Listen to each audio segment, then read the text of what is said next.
Hello guys, in this video I'm going to show you how to enable the save as copy feature on the Photoshop application.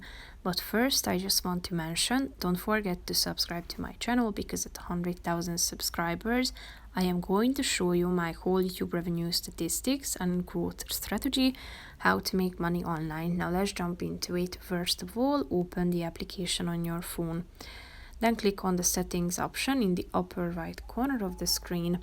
Tap on preferences, which is the second option, and here you should click on the save as copy option within the sharing settings section in the middle of the screen. Here you can save the edited pictures as a copy of the original one when this feature is enabled. In order to enable the feature, all you have to do is clicking on this button on the right side of the screen. As you can see, when it is disabled, so when you tap on this blue button, the original photo will be modified. So basically that's it for this video, guys. See you in the next one. Bye bye.